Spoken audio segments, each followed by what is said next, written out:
आज धर्म ही जीतेगा। कलियुग चारों युगों में सबसे भयानक युग, सबसे भ्रष्ट, जब इंसान इंसानियत को ही भूल गया, जब पाप जीत गया और पुण्य गायब हो गया। लेकिन समय बदला और फिर कल्कि आए अपनी धर्मपरायण सेना के साथ काली पुरुष की दुष्ट सेनाओं से लड़ने।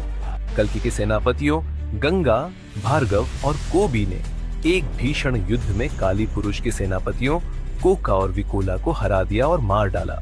धर्म के राजा विशाख्यपा ने मगध के अधर्मी शासक राजा जिन को मार डाला। धर्मपरायण योद्धाओं ने अधर्म की शक्तियों को एकजुट होने पर मजबूर कर दिया और वे कुरुक्षेत्र में मिले एक अंतिम युद्ध के लिए, महासंग्राम के लिए। आज धरती कांपेगी, आसमान फटेगा और समय भी थम जाएगा।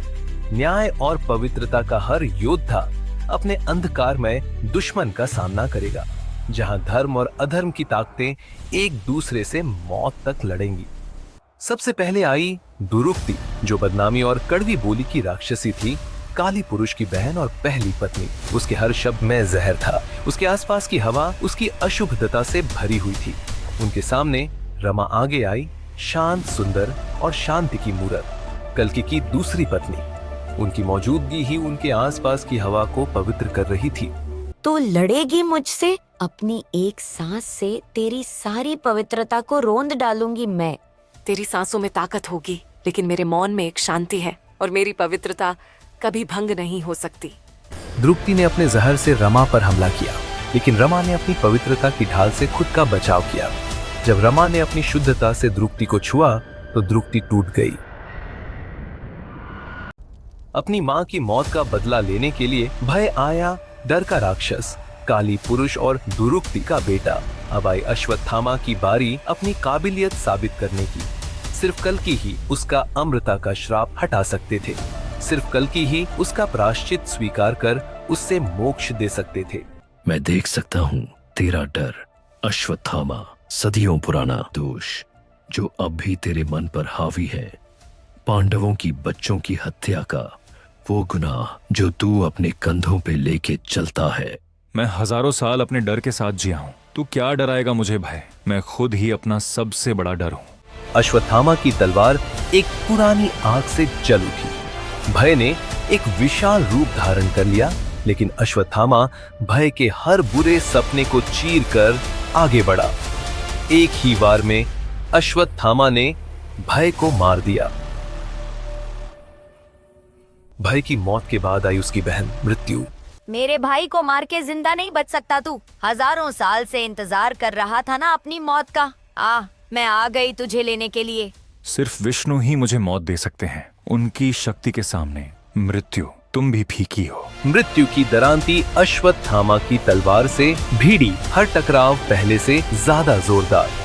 आखिरकार अश्वत्थामा ने प्राचीन ब्रह्मास्त्र की ऊर्जा को अपने अंदर जागरूक किया। मृत्यु प्रकाश की जंजीरों में बंध के मर गई। आज धर्म ही जीतेगा। भय और मृत्यु की मौत के बाद उनकी अनैतिक रिश्तों से पैदा हुई बेटी निर्या आई, जो नरक की राक्षसी थी। उसका सामना करने के लिए पांडवों के शिक्षक कल्कि के गुरु कृपाचार्य आए। एक और अमर बुड्ढे, तुझे नर्क में गरम तेल में तलूंगी, तुझे मरने नहीं दूंगी, बहुत मजा आएगा। सपने देखते रहो निर्या। मैंने दुनिया के सबसे ताकतवर योद्धाओं को सिखाया है, तुम मुझे छू भी नहीं सकती। कृपा ने अपने अंदर की ताकत को जगाया और उस दिव्य रोशनी से निर्या को हर जगह से भेद दिया। नरक की आग बुझ गई, निर्या गिर गई। फिर आया यातना, निर्या का भाई। उसका सामना करने के लिए महाबली आगे बढ़े। असुर होके तू मुझसे लड़ेगा, शर्म नहीं आती अपनी कमजोरी पे? नामर्द, अपना राज्य तूने देवताओं के कहने पर त्याग दिया। मैंने सब कुछ त्याग दिया क्योंकि मैंने सच्चे भगवान को देखा है। यातना, तुम्हारा टॉर्चर मुझ पर काम नहीं करेगा, क्योंकि मैं भगवान विष्णु की श्रेष्ठता को स्वीकार कर चुका हूँ। उनकी ताकत मेरे साथ है। महाबली ने कदम आगे बढ़ाया, धरती कांप गई, यातना की जंजीरें टूट गई। महाबली ने यातना को हवा में उठा के फेंक दिया और एक आखिरी वार से यातना का खत्म कर दिया। काली पुरुष के वंश के खत्म होने के बाद लक्ष्मी की दुष्ट जुड़वा बहन अलक्ष्मी आई, जो काली पुरुष की पहली पत्नी थी। उसके सामने पद्मवती खड़ी थी, जो लक्ष्मी का अवतार और कल्कि की पहली पत्नी थी। आज तुम्हारी किस्मत खत्म लक्ष्मी। दुनिया को आखिरकार पता चल जाएगा कि हम दोनों बहनों में से कौन ज्यादा ताकतवर है। मैं किस्मत पर निर्भर नहीं रहती बहना। मैं अपने पति कल्कि के साथ खड़ी हूँ। उनका मिशन ही मेरा मिशन है और उन्हें सफल बनाने के लिए मैं किसी से भी लड़ सकती हूँ। उनकी शक्तियां टकराई, नाश और उपजा। पद्मावती की कमल ऊर्जा अलक्ष्मी पे हावी हो गई। जहाँ भी अलक्ष्मी का अंधेरा था, पद्मावती के प्रकाश ने उसे भगा दिया। आखिरकार सुनहरे पंखुड़ियों के एक विस्फोट ने अलक्ष्मी को निगल लिया। अधर्म की ताकतें यह युद्ध हार रही थी, इसलिए उसके बड़े बुजुर्ग आए। काली पुरुष के पिता क्रोध अपना कोप लहराते हुए आए। उनका सामना करने के लिए गुस्से और न्याय के योद्धा, क्षत्रियों के संहारक विष्णु अवतार परशुराम आगे बढ़े। आखिरकार कोई तो है मेरे दुश्मनों में जो मेरा स्वभाव समझता है। तुम तो खुद क्रोध रोग के पोस्टर बॉय हो परशुराम। क्रोध से क्या ही लड़ोगे। हाँ, मुझ में गुस्सा है, लेकिन मैं अपने गुस्से की ताकत का इस्तेमाल अंधाधुंध नहीं करता, बल्कि न्याय के लिए करता हूँ। दोनों गुस्से से गरजे और एक दूसरे पे टूट पड़े। क्रोध अपना गधा चारों ओर लहरा रहा था, लेकिन परशुराम के वार सटीक थे, सोचे समझे। परशुराम ने अपनी कुल्हाड़ी घुमाई और एक जानलेवा वार में क्रोध को चीर डाला। जब क्रोध गिरा तो हिंसा आई। क्रोध की पत्नी, जो उत्पात की राक्षसी थी, मेरे कण कण में हिंसा है। तुम मुझे हिंसा से कैसे हराओगे परशुराम? आसान है तुम्हें हराना। क्या तुम नहीं समझते? मैं न्याय के लिए हिंसा का इस्तेमाल करता हूँ। हिंसा मेरा हथियार नहीं, मेरा हथियार धर्म है। हिंसा ने कई हथियारों से परशुराम पे हमला किया, पर उसके सारे हमले परशुराम ने अपनी कुल्हाड़ी से रोक लिए। फिर अपनी कुल्हाड़ी में परशुराम ने विष्णु की शक्ति को जगाया। एक ही वार में हिंसा के सारे हथियार टूट गए और वो गिर गई। धीरे धीरे, लेकिन बिना कोई शक, अधर्म हार रहा था। तभी अधर्म के सबसे ताकतवर योद्धा मैदान में आए। घमंड और अहंकार का राक्षस दंभु जमीन पटकते हुए बदला लेने आया। उसका सामना करने के लिए विनम्रता के देवता हनुमान आगे आए। अरे, विष्णु का पालतू बंदर मुझसे मुकाबला करेगा? तुम तो बस एक नौकर हो। जाओ, किसी ऐसे को बुलाओ जो मेरा सामना कर सके। हाँ, मैं सिर्फ एक नौकर हूँ, लेकिन मेरी ताकत मेरी सेवा में ही है। मुझे अपने राम पर भरोसा है। देखते हैं कि महान कौन है, तुम या राम। हनुमान बढ़ने लगे। वे बहुत विशाल हो गए। दंभु ने अपने घमंड में हमला किया। हनुमान बस हंसते रहे। आखिर में हनुमान की एक उंगली ने दंभु की हड्डी पसली एक कर दी। फिर आई माया, दंभु की पत्नी, ब्रह्म की राक्षसी। क्या तुम्हें पता है क्या सच है हनुमान? यह युद्ध का मैदान तुम्हारे भगवान सिर्फ मेरी रचनाएं हैं, मेरे भ्रम हैं। ये दुनिया हमारी है, ये काली पुरुष की है। तुम्हारी हिम्मत उस भगवान को सवाल करने की जिसने माया बनाई, जिसने तुम्हें बनाया। सिर्फ राम ही असली हैं, सिर्फ राम ही सच हैं। तुम्हारी माया का कोई चांस नहीं है उनके सामने। हनुमान ने अपनी छाती फाड़ी जहां राम विराजमान थे। एक चकाचौंध करने वाली रोशनी निकली। माया के सारे भ्रम कांच की तरह टूट गए। माया चीखी और फिर गायब हो गई। जय श्री राम। अपने योद्धाओं को गिरते देख अधर्म खुद आ गया। दुनिया की सभी बुराइयों का जनक, काली पुरुष का परदादा आगे बढ़ा। उसका सामना करने के लिए धर्म आया, जो एक पैर पर खड़ा था, कमजोर था, लेकिन दिल में एक नई शुरुआत की उम्मीद लिए था। आखिरकार तू और मैं, यह लड़ाई सृष्टि की शुरुआत से ही होनी तय थी। हर युग में तूने अराजकता फैलाई है। आज संतुलन बहाल होगा। युद्ध के आखिर में मैं फिर से 4 पैरों पर चलूंगा। वे टकराए और सृष्टि की बुनियाद हिल गई।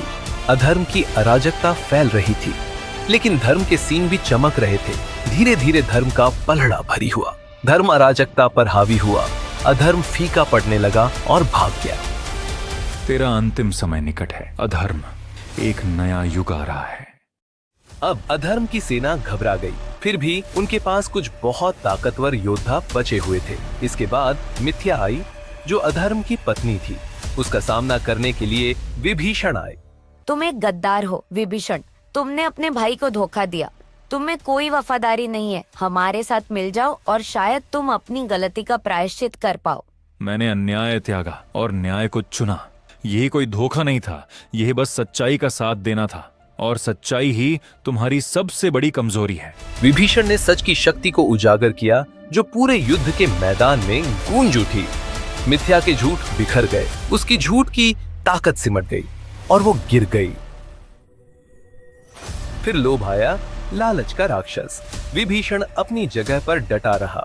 विभीषण, तूने लंका को बर्बाद कर दिया, सोने की लंका को। मैं तुम्हें वह सारा सोना वापस दे सकता हूँ जो तुमने खोया है, और उससे भी ज्यादा, कई ज्यादा। मैंने सब देखा है। सोना, राजनीति, जिस्म की भूख, धर्म की शांति की बराबरी कुछ नहीं कर सकता। तुम मुझे ऐसा कुछ नहीं दे सकते जो मेरे पास नहीं है। लोभ विभीषण को लुभाने के लिए अपना सारा खजाना उस पर फेंकने लगा, लेकिन सब कुछ उसके आर पार निकल गया। लालच से विभीषण का मोह भंग ही उसकी ताकत थी। उसने अपना हाथ उठाया और परोपकार की शक्ति को बुलाया। लोभ पिघल गया। आखिर में अधर्म की आखिरी योद्धा आगे आई, निकृति, जो अनैतिकता और चालाकी की राक्षसी थी, लोभ की पत्नी और क्रोध की बहन। निकृति इतनी शक्तिशाली थी कि पद्मावती और रमा दोनों को उसका सामना करने के लिए आगे आना पड़ा। मुझसे लड़ने के लिए 2 रानियां फिर भी काफी नहीं होगा। आजकल के विधुर बनेगा। हम 2 नहीं हैं, 1 है। हम शक्ति हैं।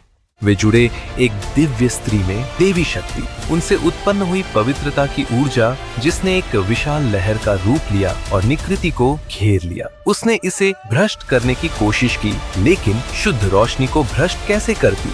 वो चिल्लाई और रोशनी में समान गई।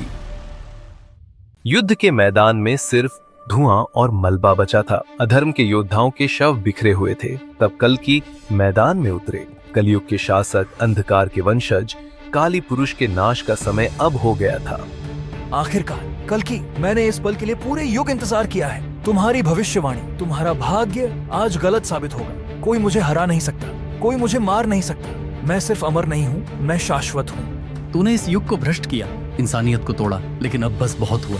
अपने योद्धा की मदद के लिए धर्म कल्कि में समा गया। धर्म की ढाल और शक्ति से कल्कि अजेय हो गया। लेकिन काली पुरुष ने पूरे युद्ध के मैदान से सभी परछाइयों को समेटा और अधर्म के सार से उसने कल्कि से लड़ने के लिए एक जानलेवा तलवार बनाई। ये हुई ना बात। मैं अधर्म का योद्धा और तू धर्म का। अभी भी समय है। हार मान ले और बचा ले अपनी जान। कभी नहीं, धर्म हमेशा जीतेगा। वे टकराए। मीलों तक सब कुछ तबाह हो गया। दूर पहाड़ ढह गए, दिन रात बन गई और मौसम पल भर में बदलने लगे। काली पुरुष की धुएं की तलवार ने कल्कि के कवच को काट दिया, लेकिन वह तुरंत जुड़ गया। कल्कि की दिव्य तलवार ने काली के अंधेरे शरीर को भेदा, लेकिन परछाइयां फिर से मिल गई। कल्कि, तू ना समझ है। अगर तू मुझे हरा भी दे तो भी तू मुझे कभी मार नहीं सकता। जब तक इंसानियत में लालच, वासना और गुस्सा रहेगा, मैं रहूंगा। तू सही कह रहा है। तू पूरी तरह खत्म नहीं होगा, लेकिन तेरा दौर खत्म हो रहा है। इंसानियत में अभी भी उम्मीद बाकी है। अच्छा होने की उम्मीद, सही होने की उम्मीद, और उम्मीद हमेशा अंधकार को हराती है। कल्कि ने अपनी तलवार उठाई और सूरज की रोशनी को सोख लिया। वह काली पर टूट पड़े और काली पुरुष की छाती को भेद दिया।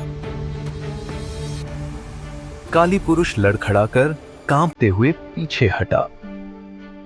नहीं नहीं, मैं हार नहीं सकता। कल्कि ने एक आखिरी बार के लिए अपनी तलवार उठाई। काली पुरुष की आंखें चमकी और उसने एक मंत्र बोला।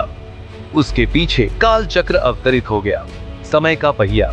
उसके केंद्र में एक भंवर था जिससे काली भाग सकता था। नहीं, कल्कि ने देवदत्त को दौड़ाया, लेकिन इससे पहले कि वह हमला कर पाता, काली पुरुष पीछे की ओर पोर्टल में गिरने लगा। भंवर उसे अंदर खींच रहा था। तुम अभी जीते नहीं कल्कि। समय अनंत है और चक्रीय है। मैं तुमसे फिर मिलूंगा, कहीं और, किसी दूसरे युग में।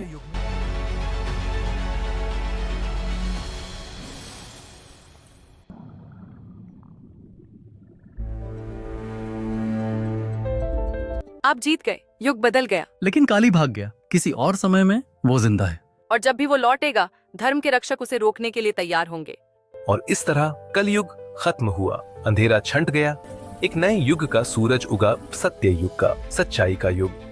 कुछ साल बाद शानदार शहर शंभाला में सत्य युग के पहले राजकुमार जन्मे। कितनी तेजी से बड़े हो रहे हैं बच्चे। भविष्य इन्हीं का है। हमने इनके लिए लड़ाई लड़ी, अब दुनिया संभालने और संवारने की जिम्मेदारी इन्हीं की है। क्या इन्हें वह कलयुग और उसे पछाड़ने के लिए इंसानियत द्वारा किए गए बलिदान याद भी रहेंगे? चिंता मत करो, हम हमेशा नजर रखेंगे और जब वे लड़खड़ाएंगे तो हम उनकी मदद करने के लिए, उन्हें गाइड करने और सिखाने के लिए अवतरित होंगे। अच्छाई की बुराई पर जीत से सत्य युग शुरू हुआ, जहाँ सत्य ही जीवन है, जहाँ धर्म का राज है। लेकिन समय के भंवर में कहीं बुराई इंतजार कर रही है, क्योंकि जब तक रोशनी है तब तक परछाई भी होगी, और जब भी अंधकार वापस आएगा एक नया योद्धा उठ खड़ा होगा।